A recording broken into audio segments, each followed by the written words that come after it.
Good morning and welcome to a walk with Tilly. And we spin round there. Look at that sun. And it's an absolutely glorious morning in central Portugal. I think we're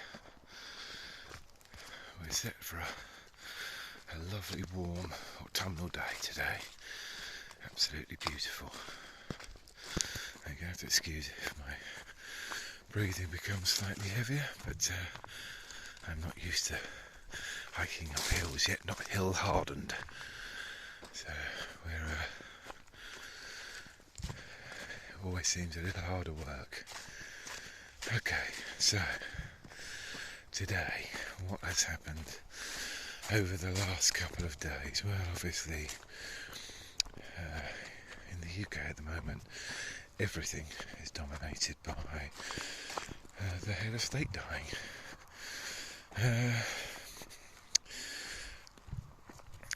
Again, that's obviously a hideous thing for a family.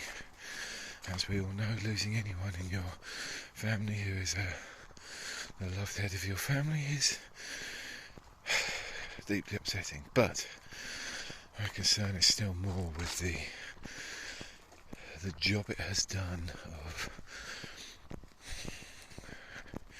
keeping from view legislation that is still being carried out, and the press are not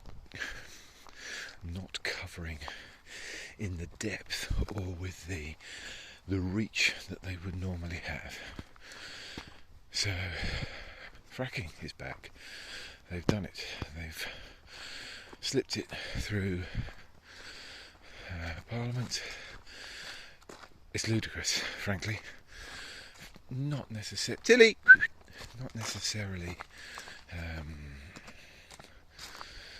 just because, obviously, if our scientific community, the global scientific community, is to be believed, then we need to stop burning fossil fuel. But additionally, that the fossil fuel reliance comes with significant geopolitical risk, as we are now experiencing in Technicolor. In addition to that, there are significant environmental concerns that it does destabilise and cause earth tremors. The crazy part is, this is not my assumptions. These are the assumptions of the government, who actually decided to ban fracking. This government, this administration, banned fracking. Change of leader, we're unbanning it. It's not even. There's not the vast reserves there. It's not like we will suddenly become energy independent, or the UK is going to open a massive new taxable income stream for the next 10 years or 20 years until people are weaned off of gas. The reserves aren't what they thought. As I understand it, they're more difficult to attain than they thought. There is significant environmental concerns by the reports that they produced that told them that. And on top of all of that, gas will still be a global market. They're not nationalising it. They're not saying we are going to produce gas from here as a national reserve so that in times of trouble we have a secure supply. That's not what they're doing. They're just going to open it up, send it out to the market. Now, every time this type of decision is reached, my concern is the closeness of the ties with Liz Truss and the oil and gas industry. Having been an executive for Shell, I believe she was an accountant, and then after that, the recent intervention of an ex-BP director's wife to sponsor her campaign to the tune of £100,000. these things are, they're not suggesting an impartiality of view. They are suggesting that even if that is her personal view, it has been very closely allied to that of the big oil and gas extraction organisations. This really is what should be headline news. It should be headline news.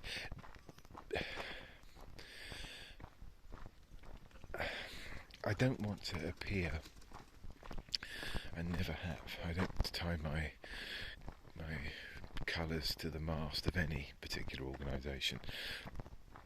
What I will do is advocate for what I think is good policy. I will also, if I think it's bad policy, quite happily stand up and critique it. My concern with this is that I think it's not just, in all probability, bad policy. I don't know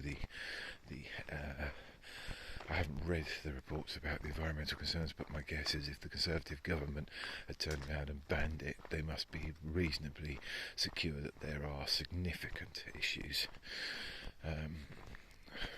My concern is with twofold. One is the appearance of a corrupt practice, and the second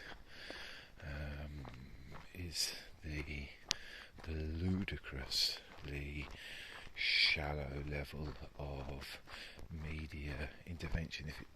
If it doesn't fit Tilly, if it doesn't run along the desired partisan line, it's to the point where they literally are acting as propaganda.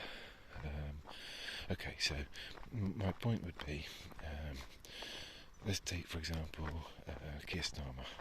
Okay, the best-selling newspaper in the UK currently is the Daily Mail, which is a tragedy in its own right. Come on, Tills, this way, good girl, come on. However, come on, good girl, Tilly, come on. However,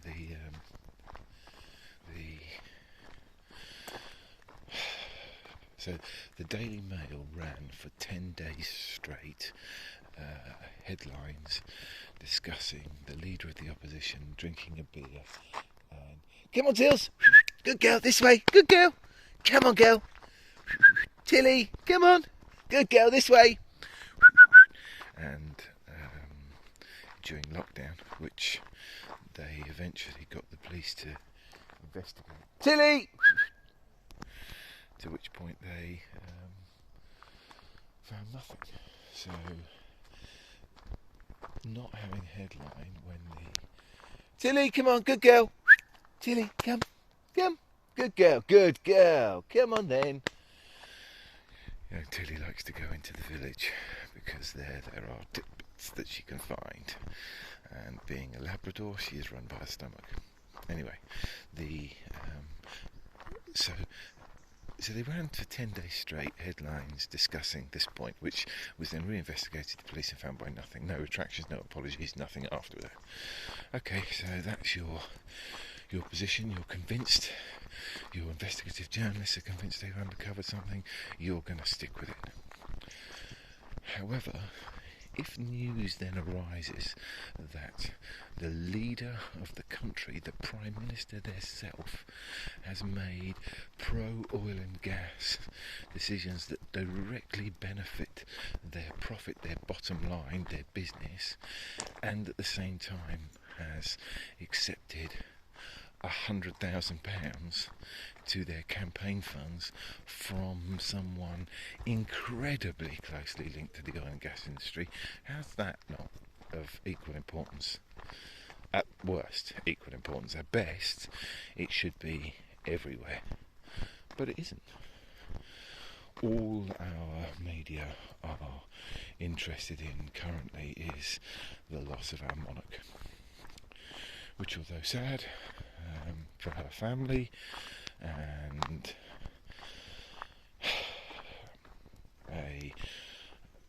I don't even really have the words to describe exactly. I find it another conversation. I think this will be. Anyway, it's not being discussed, and if it isn't discussed, then how can it be examined? So, yes, I think the current Conservative government are running very close to corruption levels of, and they're not taxing the oil and gas industry. So this is,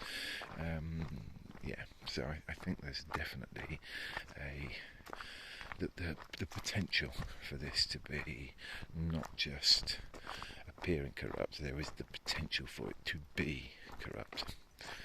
Anyway, that's my thoughts on that subject. I'm going to continue my walk.